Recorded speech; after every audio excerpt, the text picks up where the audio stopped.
तो मुझे मेरे वहाँ एक दोस्त हैं मुकर्रम सैफी साहब, उन्होंने मुझे शहाब भाई का नंबर दिया। वो नौजवान जो पैदल आ रहा है, मक्का मुकर्रमा के लिए जा रहा है, केरला से मक्का मुकर्रमा। तो मैंने उनको फ़ोन किया,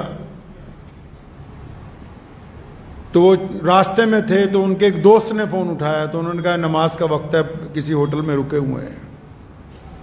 तो मैंने उन्हें दावत दी कि पंजाब से गुजरें, आपका हर कदम के ऊपर इंशाअल्लाह ताला इस्तकबाल होगा इस ज़मीन के ऊपर। तो शायद आने वाले दिनों में वो हम लोगों के दरमियान से गुजरेंगे। लेकिन मैं यूट्यूब पे देखा कि कई मौलवियों ने 2-3 बातें की, जी पैदल नहीं जाना चाहिए, ये नहीं करना चाहिए। जो घर से मस्जिद तक नहीं जा सकते वो ये बता रहे हैं कि ये नौजवान बैतुल्लाह तक जाएगा कि नहीं जाएगा। मजे की बात तो ये है, जो अपने घर से मस्जिद तक पैदल नहीं जा सकते, जिन्होंने कुछ खुद फन ना किया हो, कोई खुद खिदमत ना अंजाम दी हो। हमने तो जिस दिन पहले दिन सुना कि एक नौजवान केरला से मक्का मुकर्रमा पैदल जाएगा, तो उसी दिन से रोजाना दुआओं का एहतमाम है, क्योंकि वो सिर्फ बैतुल्लाह की तरफ नहीं जा रहा, उसके हर एक कदम पर मुसलमानों के जज्बात उसके साथ हैं, लोगों की दुआएं उसके साथ हैं, लाखों करोड़ों माओं का सहारा उसके साथ है, अल्लाह की रहमतें उस पर बरस रही हैं। और खुद मोहम्मदुर रसूलुल्लाह ने फरमाया कि अगर मक्का मुकर्रमा से कोई पैदल हज करता है, एक कदम के ऊपर 700 हरम की नेकियां उस बंदे को अता की जाएंगी। तुमसे तो फतवा पूछा ही नहीं है, जो फतवा देने के लिए तैयार बैठे हो। कितने आइम्मा हैं, उठाओ इमाम अहमद बिन हम्बल रहमतुल्लाह अलैह को, इमाम इब्न तैमिया को, इमाम अबू हनीफा को, सैयदना हसन रज़ियल्लाहु ताला अन्हु को।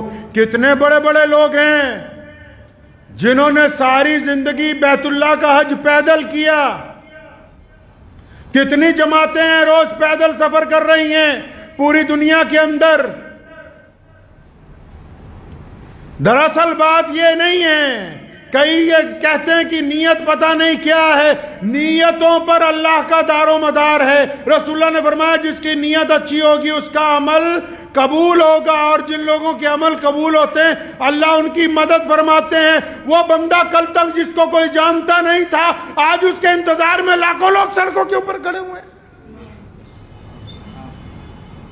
सिर्फ मुसलमान ही नहीं, इस मुल्क के तमाम लोग, क्योंकि लोग ये समझते हैं इस बात को अच्छी तरह कि जो बंदा इतनी दूर सफ़र पे अपने रब के घर की तरफ पैदल जा रहा है, इसके अंदर अल्लाह तबारक व तआला ने ईमान की दौलत रखी है। ये इतने आशिकाने रसूल इसलिए निकले क्योंकि अल्लामा ने कहा ना कि मोहम्मद से वफा तूने, की मोहम्मद से वफा तूने तो हम तेरे हैं, ये जहां चीज है क्या, लौह कलम तेरे।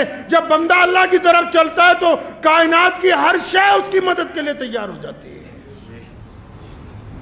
मुबारकबाद देने की बजाय 1-2 लोगों ने, एक साहब की मैं मुख्तसर सी बात सुन रहा था, तो फरमा रहे थे कि मैं ये फतवा दे रहा हूँ, मैं ये कर रहा हूँ, मैं वो कर रहा हूँ। तो मुझे बड़ी हैरानी हुई। मैं कहा अगर ये वाकई बहुत अच्छा फतवा देने वाले हैं, अगर इनमें वाकई इस्लाम का दर्द है और ये इस बात को समझते हैं कि कौन सा अमल इस्लाम में नया है, कौन सा पुराना है, अगर इनके वाकई सीने के अंदर एक धड़कता हुआ दिल है, अगर वाकई इनके अंदर जज्बात हैं, अगर वाकई ये कोई जिंदा दिल मौलवी है, अगर वाकई इस मुफ्ती के कलम में बसीरत है, इसमें ताकत है, तो जब किसी का घर गिराया जाता है उस वक्त इसका फतवा क्यों नहीं चलता? जब किसी को नाजायज कैद में डाल दिया जाता है उस वक्त इसकी जुबान क्यों नहीं खुलती? यह सिर्फ मुसलमानों को परेशान करने के लिए, मुसलमानों को तकलीफ पहुंचाने के लिए इनका कलम चलता है। हाँ, अगर इनका कलम उस वक्त चला होता तो आज इस कलम के आगे हम सर खमे तस्लीम कर देते। लेकिन पता ये लगा कि इनको हसद की बीमारी लग गई, हसद की बीमारी लग गई।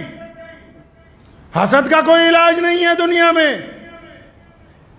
जो खुद कुछ नहीं कर सकते, याद रखिएगा जिंदगी में आप सब लोग, हर नौजवान इस बात को याद रखे, हर बेटी, हर बड़ा, हर छोटा इस बात को याद रखे, क्योंकि कई लोग हर जगह कुछ ना कुछ लोग होते हैं जो किसी ना किसी को परेशान करते हैं, चाहे तालीम में, चाहे घर में, चाहे कारोबार में। कोई ना कोई लोगों का आदत होती सारा दिन फोन करके, अच्छा फलां बंदा तेरे बारे में ये बात कह रहा था, फलां बंदा तेरे बारे में ये बात कह रहा था। याद रखो, दिल की तख्ती पर लिख के ले जाओ, जो खुद कुछ नहीं कर सकते वो सिर्फ तनकीद करते हैं, और जो तनकीद करते हैं वो इस बात को मानते हैं कि आप उनसे आगे बढ़ गए, ये इस बात को तस्लीम करते हैं।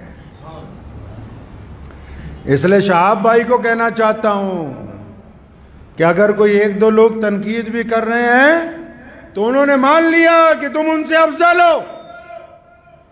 तनकीद करने वाले ने इस बात को तस्लीम कर लिया।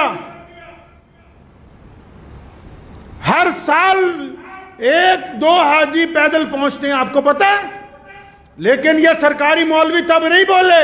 इस साल जब इंग्लैंड से पैदल हज करने वाला चलता हुआ 6,500 किलोमीटर के बाद मक्के पहुंचा, वहां के हुक्मरानों ने उसका इस्तकबाल किया, तब यहां का कोई मौलवी नहीं बोला। क्यों? क्योंकि वहां से चंदा लेने जाना है।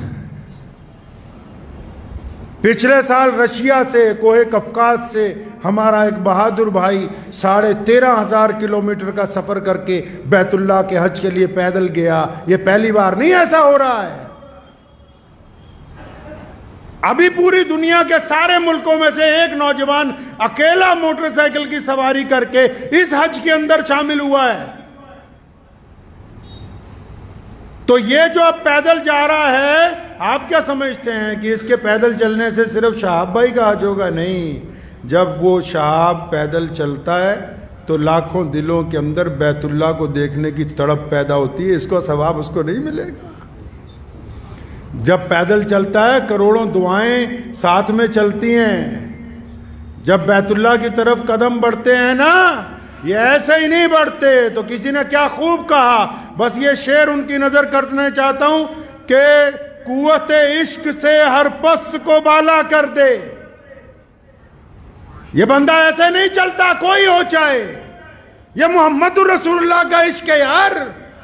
ये हजूर नबी अलैहिस्सलातु वस्सलाम की रहमतें हैं जो जाहिर हो रही हैं। कहा ना किसी ने क्या खूब कि कुव्वते इश्क से हर पस्त को बाला कर दे, दहर में इश्क मोहम्मद से उजाला कर दे। वाखिर दावाना अनिल हम्दुलिल्लाहि रब्बिल आलमीन।